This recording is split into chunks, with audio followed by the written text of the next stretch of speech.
നമസ്കാരം, ഞാൻ രശ്മിയാണ്. എല്ലാവരും സുഖമായിട്ടിരിക്കുന്നു എന്ന് വിചാരിക്കുന്നു. ഇനി ഞാൻ വളരെ സ്പെഷ്യൽ ആയിട്ടുള്ള റെസിപ്പി ആയിട്ടാണ് വന്നിട്ടുള്ളത്. ട്രഡീഷണൽ ആയിട്ട് നമ്മൾ ഉണ്ടാക്കി വരുന്ന കുഞ്ഞിക്കൽത്തപ്പത്തിന്റെ റെസിപ്പിയാണ്. വളരെ സിമ്പിൾ ആണ്. കുറഞ്ഞ ചേരുവകളുണ്ടെങ്കിൽ തന്നെ നമുക്ക് നല്ലൊരു കുഞ്ഞിക്കൽത്തപ്പം ഉണ്ടാക്കിയെടുക്കാം. അതുപോലെ ഇതിന്റെ കൂടെ കഴിക്കാനുള്ള തേങ്ങാക്കൂട്ടും കൂടെ ഉണ്ടാക്കുന്നുണ്ട്, അതും നല്ല ടേസ്റ്റ് ആണ്. അപ്പം നിങ്ങൾ ഈ ചാനൽ ആദ്യമായിട്ടാണ് കാണുന്നതെങ്കിൽ വീഡിയോ ഒന്ന് ലൈക്ക് ഷെയറും കൂടെ ചെയ്യണം. അതുപോലെ തന്നെ ചാനൽ ഒന്ന് സബ്സ്ക്രൈബ് ചെയ്തിട്ട് സപ്പോർട്ടും കൂടെ ചെയ്യണം. അപ്പൊ നമുക്ക് എളുപ്പത്തിൽ എങ്ങനെയാണ് നല്ലൊരു കുഞ്ഞിക്കൽത്തപ്പം അതിന്റെ കൂടെ കഴിക്കാനുള്ള തേങ്ങാക്കൂട്ടും തയ്യാറാക്കാമെന്ന് കണ്ടു നോക്കിയിട്ട് വരാം.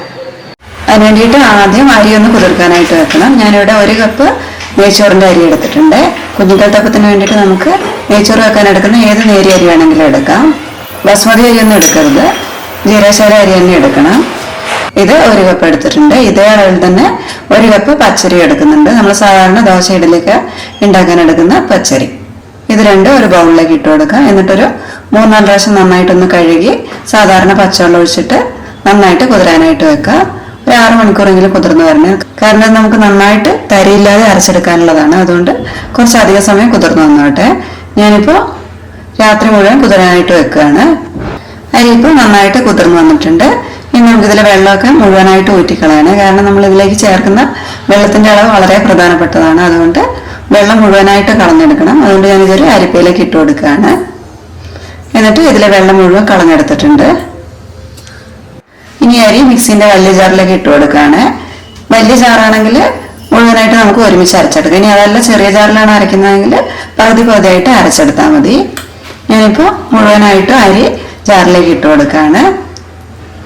ഇനി ഇതിലേക്ക് 1 കപ്പ് പഞ്ചസാര ചേർത്ത് കൊടുക്കുകയാണ്. 2 കപ്പ് അരിയല്ല എടുത്തിരിക്കുന്നത്, അപ്പൊ അതിന്റെ നേർ പകുതി മതിയാവും മധുരം. 1 കപ്പ് പഞ്ചസാര ഇതിലേക്ക് ഇട്ട് കൊടുക്കാം. ഇനി ഇതിലേക്ക് ചോറാണ് ചേർക്കേണ്ടത്. ഒരു 3/4 കപ്പ് ചോറ് എടുത്തിട്ടുണ്ട്. ഇനി സ്പൂണിലാണ് ചോറ് എടുക്കുന്നതെങ്കിൽ ഒരു 8 ടേബിൾ സ്പൂൺ നിറച്ച്, അതായത് കുമിച്ച് ചോറെടുക്കണം. ലെവലിലല്ല എടുക്കേണ്ടത്, കുമിച്ചെടുക്കണം. ഇനി നല്ലൊരു ഫ്ലേവറിന് വേണ്ടിയിട്ട് നമുക്ക് കുറച്ച് ഏലക്കയും കൂടെ ചേർക്കാം. വലിയ ഏലക്കയാണെങ്കിൽ ഒരു 6 എണ്ണമൊക്കെ എടുത്താൽ മതിയാകും. ചെറുതാണെങ്കിൽ ഒരു 7 8 ഒക്കെ എടുക്കാം കേട്ടോ. ഇതിന്റെ തൊലി ഒന്ന് കളഞ്ഞിട്ട് അതും കൂടെ ജാറിലേക്ക് ഇട്ട് കൊടുക്കാം.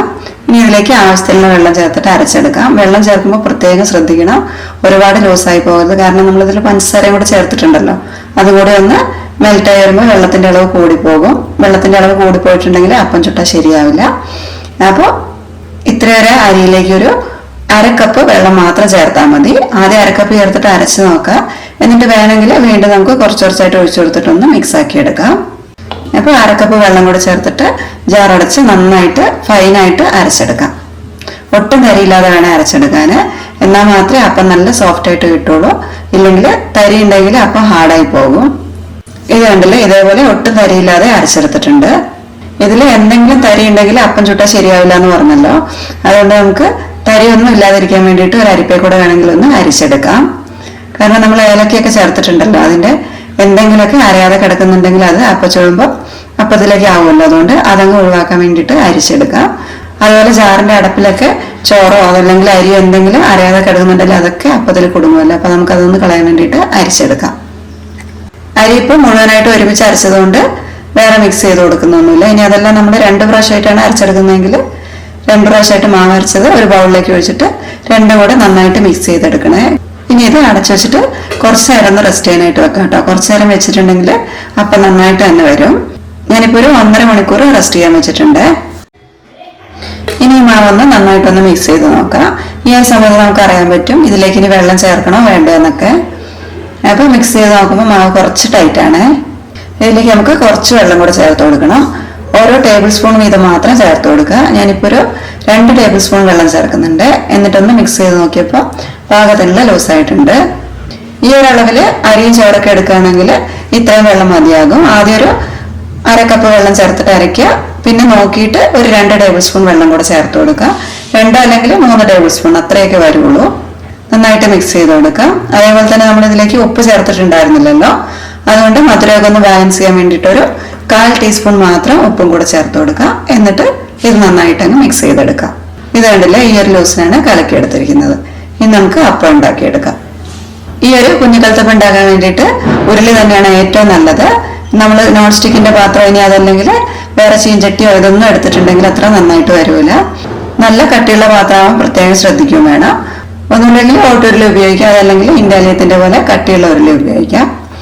അധികം കട്ടിയില്ലാത്ത അലുമിനിയത്തിന്റെ ഉരുളി ഉപയോഗിച്ചിട്ടുണ്ടെങ്കിൽ നന്നായി വരുമല്ലോ കേട്ടോ. കട്ടിയുള്ള അലുമിനിയം ആണെങ്കിൽ കുഴപ്പമില്ല. നമ്മൾ നെയ്യപ്പം ഉണ്ടാക്കുന്ന പോലെ ഒരുപാട് എണ്ണയിൽ മുക്കിപ്പൊരിച്ച് കോരിയിട്ടല്ല കേട്ടോ ഈ ഒരു കുഞ്ഞിക്കലത്തപ്പം ഉണ്ടാക്കുന്നത്. കുറച്ച് എണ്ണ മാത്രം മതി. ഞാനിപ്പോൾ ഉരുളി ചൂടാക്കി എടുത്തിട്ടുണ്ട്. ഇതിലേക്കൊരു 1/2 കപ്പ് എണ്ണ ഒഴിച്ചു കൊടുക്കുന്നുണ്ട്. അതുപോലെ ഈ ഒരു കുഞ്ഞിക്കലത്തപ്പം ഉണ്ടാക്കാൻ വേണ്ടിയിട്ട് വെളിച്ചെണ്ണ തന്നെ ഉപയോഗിക്കണേ. വെളിച്ചെണ്ണ ഉപയോഗിക്കുമ്പോഴായിരിക്കും നല്ലൊരു ടേസ്റ്റും ഫ്ലേവറൊക്കെ ഉണ്ടാവുക.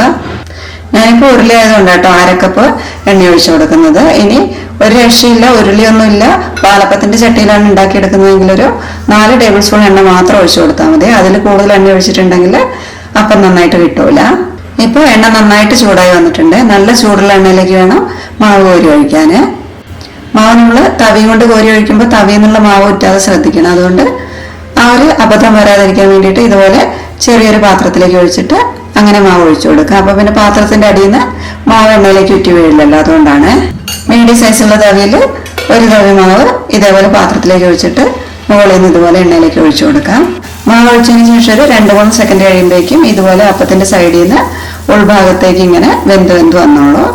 ചെറുതായിട്ട് പൊങ്ങി വരുന്നത് കാണാൻ പറ്റുന്നില്ല. ഇതേപോലെയാണ് അപ്പം വെന്ത് വരിക. നടുഭാഗം വേവാനായിട്ട് കൂടുതൽ സമയം എടുക്കും. അതുപോലെ നടുഭാഗത്ത് എത്തുമ്പോഴേക്കും അവിടേക്ക് എണ്ണ കുറവാണല്ലോ. അപ്പൊ നമ്മള് നടുഭാഗം വെന്ത് വരാൻ വേണ്ടിയിട്ട് അതിന് മുകളിലേക്ക് ഇതേപോലെ എണ്ണ കുറച്ചായിട്ട് കോരി ഒഴിച്ചു കൊടുക്കണം. എണ്ണ ഇതുപോലെ കോരി ഒഴിച്ചിട്ട് ഒരു 30 സെക്കൻഡ് ഒക്കെ കഴിയുമ്പോഴേക്കും അപ്പം നന്നായിട്ട് വെന്തിട്ടുണ്ടാകും. അപ്പം വെന്ത് കഴിയുമ്പോഴേക്കും ഇതിന്റെ സൈഡ് ഭാഗം മുരിഞ്ഞിട്ട് ചെറിയൊരു ബ്രൗൺ കളർ ആയിരിക്കും. അതുപോലെ തന്നെ നടുഭാഗം നല്ല വെള്ള കളറിൽ സോഫ്റ്റ് ആയിട്ടായിരിക്കും ഉണ്ടാവുക. ഇനി നമുക്കിത് എണ്ണയെന്ന് കോരിയെടുക്കാം. നമുക്ക് കഴിയുന്ന അത്രയും എണ്ണ ഉരുളിയിലേക്ക് തന്നെ നമ്മൾ തിരിച്ചു പിഴിഞ്ഞ് ഒഴിച്ചു കൊടുക്കണേ, തവി വെച്ചിട്ട് തന്നെ. കാരണം ഇത് കുറച്ചൊരു എണ്ണ കുടിക്കുന്ന പലഹാരമാണ്. നമുക്ക് എപ്പോഴും ഉണ്ടാക്കി കഴിക്കാൻ പറ്റുന്നതല്ല, എന്തെങ്കിലും വിശേഷമൊക്കെ ഉള്ള സമയത്ത് ഉണ്ടാക്കി കഴിക്കാം. ഇതിന്റെ അടിഭാഗം കണ്ടില്ലേ, ഈ ഒരു രീതിയിലായിരിക്കും ഉണ്ടാവുക. അപ്പൊ ഒന്നാമത്തെ അപ്പം ഇവിടെ ആയിട്ടുണ്ട്. ഇതേപോലെ തന്നെ അടുത്ത അപ്പത്തിനുള്ള മാവും കോരി ഒഴിക്കാം. ഈ ഒരപ്പം സാധാരണ ഗർഭിണിയായിരിക്കുമ്പോൾ 7-ാം മാസത്തിലും 9-ാം മാസത്തിലൊക്കെ കൂട്ടിക്കൊണ്ടുവന്ന സമയത്താണ് ഉണ്ടാക്കുക. അതേപോലെ തന്നെ വിഷുവിന് കണി വെക്കാനും ചിലരൊക്കെ ഉണ്ടാക്കാറുണ്ട്. ഞാനിപ്പോൾ തീ കുറച്ച് വെച്ചിട്ടാണ് മാവ് കോരി ഒഴിച്ചത്. അപ്പൊ എന്തായാലും നടുഭാഗം പൊട്ടും, അതൊന്ന് കാണിച്ചു തരാൻ വേണ്ടിയിട്ടാണ്. ഇപ്പൊ അപ്പം സൈഡിൽ നിന്ന് അങ്ങനെ വെന്ത് ഉള്ളിലേക്ക് വരികയാണ്. നടുഭാഗം എത്തുമ്പോൾ വേവാതിരിക്കുമ്പോൾ നമ്മൾ കുറച്ച് എണ്ണ ഇതുപോലെ കോരി ഒഴിച്ചു കൊടുക്കുക. ഇപ്പൊ കണ്ടില്ലേ, മാവ് ഉള്ളിൽ നിന്ന് ലീക്കായിട്ട് പുറത്തേക്ക് വരുന്നുണ്ട്. ഇതേപോലെ വരുന്ന സമയത്ത് പെട്ടെന്ന് തന്നെ വെളിച്ചെണ്ണ കോരിയിട്ട് അതിന്റെ മുകളിലേക്ക് ഒഴിച്ചു കൊടുത്താൽ മതി. അപ്പം ആ ലീക്ക് അങ്ങ് അവിടെ സ്റ്റോപ്പ് ആയിക്കോളും. ഇത്രയും നല്ലട്ടോ, ഇതിൽ കൂടുതൽ മാവ് പുറത്തേക്ക് ഒലിച്ചു വരും. അപ്പൊ പെട്ടെന്ന് തന്നെ എണ്ണ കോരി ഒഴിച്ചു കൊടുത്താൽ മതി.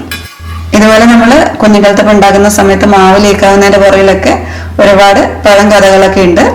അപ്പൊ അതൊന്നും കൃത്യമായിട്ട് അറിയില്ല, എന്തൊക്കെയോ അറിയാമെന്ന് മാത്രമേ ഉള്ളൂ. അപ്പൊ ആർക്കെങ്കിലും അറിയുന്നുണ്ടെങ്കിൽ താഴെ ഒന്ന് കമന്റ് ചെയ്യണേ. അപ്പൊ എല്ലാവർക്കും ഒന്നും അറിയാനും പറ്റുമല്ലോ, അതിനും കൂടെ വേണ്ടിയിട്ടാണ്. അപ്പൊ വേറെ എന്തെങ്കിലും വിശേഷാവസരത്തിൽ ഇത് ഉണ്ടാക്കാറുണ്ടോന്ന് അറിയില്ല, അറിയുന്നവർ അതും കൂടി ഒന്ന് കമന്റ് ചെയ്യണേ. ഇതേപോലെ ബാക്കിയുള്ള എല്ലാ അപ്പവും ഉണ്ടാക്കിയെടുക്കാം. മൊത്തം ഒരു 1/2 കപ്പ് എണ്ണയായിരുന്നു ഉപയോഗിച്ചിട്ടുണ്ടായിരുന്നത്. എല്ലാ അപ്പവും ചുട്ട് കഴിഞ്ഞപ്പോൾ ഇത്ര എണ്ണയും ബാക്കിയുണ്ട്. നോൺ സ്റ്റിക്കിന്റെയൊക്കെ അധികം കനമില്ലാത്ത പാലപ്പത്തിന്റെ ചട്ടിയൊക്കെ പോലത്തെ പാത്രമാണ് എടുക്കുന്നതെങ്കിൽ നമ്മൾ 2-3 അപ്പം ചുടുമ്പോഴേക്കും വെളിച്ചെണ്ണേന്റെ അളവ് പെട്ടെന്ന് തന്നെ കുറയും. അപ്പോൾ 1-2 ടേബിൾ സ്പൂൺ എണ്ണ വീണ്ടും ഒഴിച്ചു കൊടുത്തിട്ട് എണ്ണ നന്നായിട്ട് ചൂടായതിനു ശേഷം മാത്രം മാവ് കോരി ഒഴിച്ചു കൊടുക്കാം. ഇനി നമുക്ക് ഇതിന്റെ കൂടെ കഴിക്കാനുള്ള തേങ്ങാക്കൂട്ടൊന്ന് റെഡിയാക്കി എടുക്കാം. അതിന് വേണ്ടിയിട്ട് ഒരു കുക്കറിലേക്ക് ഒരു 1/4 കപ്പ് കടലപ്പരിപ്പൊന്ന് കഴുകി വൃത്തിയാക്കിയിട്ട് ചേർത്ത് കൊടുക്കാം. ഇത് കടലപ്പരിപ്പാണ്, നമ്മൾ കൂട്ടുകറിക്കും ബോളിക്കൊക്കെ എടുക്കുന്ന കടലപ്പരിപ്പില്ലേ, അതാണ്. 1/4 കപ്പ് മാത്രമാണ് എടുത്തിട്ടുള്ളത്. ഇതിലേക്കൊരു 1/4 കപ്പ് വെള്ളം ഒഴിച്ചു കൊടുക്കാം. എന്നിട്ട് അടച്ചു വെച്ച് മീഡിയം ഫ്ലെയിമിലൊരു 2 വിസിൽ വരുന്ന വരെ വേവിക്കാം. 2 വിസിലും വന്നിട്ട് കുക്കറിലെ പ്രഷറൊക്കെ പോയി കഴിയുമ്പോൾ തുറന്നു നോക്കാം. ഇപ്പൊ പരിപ്പ് കണ്ടില്ല, നന്നായിട്ട് വെന്തിട്ടുണ്ട്, എന്നാൽ ഉടഞ്ഞു പോയിട്ടുമില്ല. അതുപോലെ പരിപ്പ് വേവിക്കുന്ന സമയത്ത് ഇതേപോലെ ഒരു നുള്ളു ഉപ്പ് ചേർത്തിട്ടുണ്ടായിരുന്നേ. പരിപ്പ് ഒരുപാട് ഉടഞ്ഞു പോകുന്ന പോലെ വേവിക്കരുത്, നമ്മൾ ചെറുതായിട്ടൊന്ന് കടിക്കാൻ കിട്ടണം. പക്ഷെ വെന്തിട്ടുണ്ടാവണം, നല്ല സോഫ്റ്റും ആയിരിക്കണം. അങ്ങനെയായിരിക്കും നന്നായിട്ട് വരിക. ഇനി ഇതിലെ വെള്ളം ഒന്ന് കളയാനായിട്ട് ഒരു അരിപ്പയിലേക്ക് ഒഴിച്ചിട്ട് മാറ്റി വെക്കുക. ഇനി ഒരു പാൻ അടുപ്പിലേക്ക് വെച്ചിട്ട് അതിലേക്ക് ഒരു ടേബിൾ സ്പൂൺ നെയ്യ് ചേർത്ത് കൊടുക്കുന്നുണ്ട്. ഈ നെയ്യ് ഒന്ന് ഉരുകി വരട്ടെ. നെയ്യൊക്കെ ഉരുകി വന്നിട്ടുണ്ട്. ഇതിലേക്ക് ഒരു കപ്പ് തേങ്ങ ഉരുകിയത് ചേർത്ത് കൊടുക്കുന്നുണ്ട്. നമ്മൾ 1/4 കപ്പ് കടലപ്പരിപ്പല്ലേ വേവിച്ചിട്ടുണ്ടായിരുന്നത്, അതുകൊണ്ട് 1.5 കപ്പ് തേങ്ങ വരെ എടുക്കാം കേട്ടോ. 1 കപ്പ് ആയാലും കുഴപ്പമൊന്നുമില്ല. ഞാനിപ്പോൾ 1 കപ്പ് തേങ്ങയാണ് ചേർത്ത് കൊടുക്കുന്നത്. ഇതിലേക്ക് 4 ടേബിൾ സ്പൂൺ പഞ്ചസാരയും കൂടെ ചേർക്കുന്നുണ്ട്. 3 ടേബിൾ സ്പൂൺ ഇട്ട് നോക്കുക ആദ്യം, എന്നിട്ട് വേണമെന്നുണ്ടെങ്കിൽ മാത്രം 1 ടേബിൾ സ്പൂൺ കൂടെ ചേർത്ത് കൊടുക്കാം. ചിലർക്ക് മധുരം കുറച്ച് മതിയാവില്ല, കാരണം നമ്മൾ അപ്പം തന്നെ നന്നായിട്ട് മധുരമുണ്ട്. അപ്പൊ ഈ ഒരു മധുരം കൂടി ആകുമ്പോൾ കൂടി പോകരുത്. ഇനി തേങ്ങയും പഞ്ചസാര നെയ്യിലിട്ടിട്ട് നന്നായിട്ടൊന്ന് 2-3 മിനിറ്റ് ഒന്ന് ഇളക്കിയെടുക്കാം. ഇനി അഥവാ ഒരുപാട് ഡ്രൈ ആയി പോകാൻ തോന്നുകയാണെങ്കിൽ ഒരു 2 ടേബിൾ സ്പൂൺ വരെയൊക്കെ ചൂടുവെള്ളം ചേർത്ത് കൊടുക്കുക. എന്നിട്ട് ഒന്നും കൂടി ഒന്ന് അതിലെ വെള്ളം വറ്റുന്നവരെ ഒന്ന് ഇളക്കി യോജിപ്പിച്ചെടുത്താൽ മതി. എനിക്കിപ്പോൾ ഇവിടെ തേങ്ങ നല്ല സോഫ്റ്റ് ആയിട്ട് തന്നെയാണ് ഇരിക്കുന്നത്, അതുകൊണ്ട് ഞാൻ വെള്ളം ചേർക്കുന്നില്ല. ഇനി നമുക്കിതിലേക്ക് നേരത്തെ നമ്മൾ വേവിച്ചിട്ട് വെള്ളം കളഞ്ഞു വെച്ചിരിക്കുന്ന കടലപ്പരിപ്പും കൂടെ ചേർത്ത് കൊടുക്കാം. നന്നായിട്ടൊന്ന് ഇളക്കി യോജിപ്പിച്ചെടുക്കാം. അതിലും വെള്ളം എന്തെങ്കിലും ഉണ്ടെങ്കിലൊന്ന് വറ്റി വന്നോട്ടെ. ഇനി ഇതിലേക്ക് നല്ലൊരു ടേസ്റ്റിന് വേണ്ടിയിട്ട് നമുക്ക് കുറച്ച് ഏലക്കപ്പൊടിയും കൂടെ ചേർത്ത് കൊടുക്കാം. ഒരു 1/4 ടീസ്പൂണൊക്കെ മതിയാകുക. അതും കൂടെ ചേർത്തിട്ട് നന്നായിട്ട് അങ്ങ് മിക്സ് ചെയ്തെടുക്കാം. ഈ ഒരു സമയത്ത് മധുരം ഇനി അതല്ലെങ്കിൽ ഏലക്കേൻ്റെ ഫ്ലേവറോ എന്തെങ്കിലും വേണമെന്നുണ്ടെങ്കിൽ വീണ്ടും ചേർത്ത് കൊടുക്കാം. എന്നിട്ട് പാകത്തിലാക്കിയിട്ട് നമുക്ക് ഫ്ലെയിം ഓഫ് ആക്കി കൊടുക്കാം.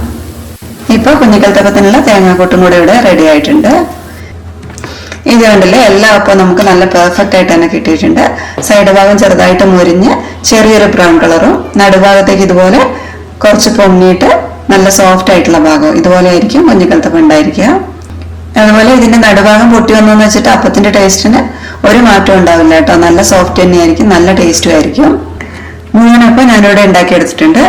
ഈ ഒരു അളവിൽ നമ്മൾ അരി അരച്ച് വെക്കുകയാണെങ്കിൽ ഒരു 11-12 അപ്പമൊക്കെ ഉണ്ടാക്കിയെടുക്കാൻ പറ്റും. ഞാനിപ്പോൾ ഒരു 11 അപ്പം ഉണ്ടാക്കിയെടുത്തിട്ടുണ്ട്. ഇനി ഇത് എങ്ങനെയാണ് കഴിക്കുന്നതും കൂടെ കാണിക്കാം. ഇതുപോലെ ഒരു അപ്പം എടുക്കുക. എന്നിട്ട് അതിന് മുകളിലേക്ക് നമുക്ക് എത്രയാണോ തേങ്ങാക്കൂട്ട് വേണ്ടത് അതും കൂടെ ഇട്ട് കൊടുക്കുക. ഞാനൊരു 2 ടേബിൾ സ്പൂൺ തേങ്ങാക്കൂട്ട് ചേർത്ത് കൊടുക്കുന്നുണ്ട്. എന്നിട്ട് അപ്പം മുറിച്ചിട്ട് ഇതേപോലെ തേങ്ങാക്കൂട്ടും കൂടെ ചേർത്ത് കഴിക്കാം. നല്ല ടേസ്റ്റാണ്. തേങ്ങാക്കൂട്ടും കൂടെ ചേർത്തിട്ട് കഴിക്കണേ, അപ്പോഴാണ് നല്ല ടേസ്റ്റ് ഉണ്ടാവുക.